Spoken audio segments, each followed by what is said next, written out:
న్యాయ వ్యవస్థలో తిమింగలాలు ఉన్నాయట.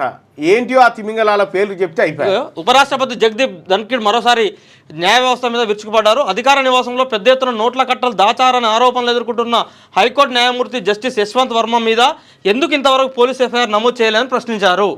ముగ్గురు న్యాయమూర్తులతో జరిపించిన విచారణకు ఎలాంటి చట్టబద్ధత లేదని వ్యాఖ్యానించారు. న్యాయమూర్తులతో జరిపించిన విచారణకు చట్టబద్ధత లేదు. దీనికి సుప్రీంకోర్టు జవాబు చెప్పాలి. ఇప్పటికీ వక్ఫ్ చట్టం రాజ్యాంగబద్ధమే అని చెప్పి సుప్రీంకోర్టు చెప్పినటువంటి మాట. నిన్న ఆంధ్రజ్యోతిలో కూడా ఒక ఆర్టికల్ రాసిండు ఒక అడ్వకేట్, అద్భుతంగా రాసిండు. అంటే న్యాయ వ్యవస్థలో జరుగుతున్న లోటుపాట్ల పైన. సో న్యాయ వ్యవస్థకు సంబంధించి ఇంతకుముందుకు ఎవరైనా మాట్లాడాలి జడ్జిల వ్యవహార శైలి పైన అంటే భయపడేది. సరే ఇప్పుడు సామాన్య ప్రజల మీద అంటేనో న్యాయ వ్యవస్థ అంతా కూడా చర్యలు తీసుకునే అవకాశం ఉంటుంది కదా.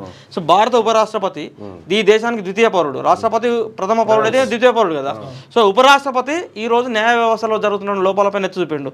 దమ్ముంటే చర్యలు న్యాయ వ్యవస్థ. విషయం ఏంటంటే న్యాయ వ్యవస్థ తయారైంది వాస్తవం, అట్లా ఈయన అనుడు కరెక్టు.